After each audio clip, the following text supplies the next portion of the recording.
इस गांव में एक अजीब सा सन्नाटा था। दिन में सब कुछ सामान्य लगता, लेकिन जैसे ही सूरज ढलता पूरा गांव किसी अनकहे डर में डूब जाता। लोग कहते थे यहां शादी तो होती है लेकिन सुहाग रात कोई नहीं मनाता। जो भी उस रात दुल्हन के साथ अकेला रहा वो अगली सुबह कभी जिंदा नहीं मिला। गांव वाले फुसफुसाकर एक ही नाम लेते थे, वो आज भी इंतजार कर रही है। एक ऐसी दुल्हन जिसकी सुहाग रात कभी पूरी नहीं हुई। अमन, शहर में पढ़ा लिखा सीधा साधा लड़का। जब उसकी शादी इस गांव में तय हुई तो उसे इन बातों पर हंसी आई। उसने कहा, डर से सच नहीं बदलता। शादी का दिन आया, ढोल बजे, मंडप सजा, लेकिन गांव वालों की आंखों में खुशी नहीं थी, सिर्फ डर था। पंडित मंत्र पढ़ते पढ़ते रुक गया, उसके हाथ कांपने लगे। ये मंत्र आज पूरे नहीं हो पा रहे। भीड़ में एक बूढ़ी औरत अमन के पास आई। उसने उसका हाथ कसकर पकड़ लिया। बेटा, पहली रात इस हवेली में अकेले मत रहना। अमन मुस्कुरा दिया। मां, ये सब पुरानी कहानियां हैं। रात गहराने लगी, विदाई हुई। डोली हवेली के अंदर गई। हवेली जिसकी दीवारें 100 साल पुरानी थीं, जिसकी छतें जाने कितने राज छुपाए बैठी थीं। सुहाग रात का कमरा, एक दिया, एक आईना और सन्नाटा। अमन बोला, राधिका, तुम चुप क्यों हो? आईने के सामने बैठी राधिका बोली, अगर डर लगे तो मेरी आंखों में मत देखना।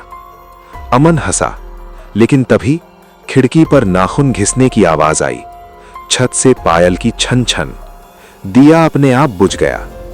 आईने में अमन ने देखा, राधिका खड़ी थी, लेकिन पलटने पर कमरा खाली था। अमन की सांसें तेज हो गईं। धीमी भारी आवाज गूंजी, हर सुहाग रात मुझे मेरी मौत याद दिला देती है। अमन ने कांपते हुए पूछा, तुम कौन हो? आईने में अब राधिका नहीं थी। सफेद साड़ी में जली हुई एक औरत खड़ी थी। उसकी आंखों से खून जैसे आंसू बह रहे थे। मैं वही हूं जिसे इसी हवेली में दूल्हे ने जिंदा जला दिया। आग, चीखें, पुराने समय का दृश्य। दूल्हा चिल्लाया था, तू मेरी इज्जत के लायक नहीं। औरत जलती रही।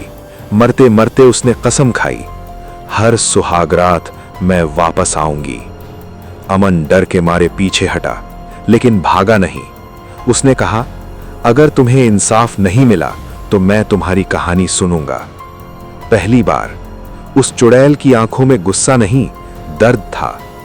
100 साल में सब डरकर भाग गए।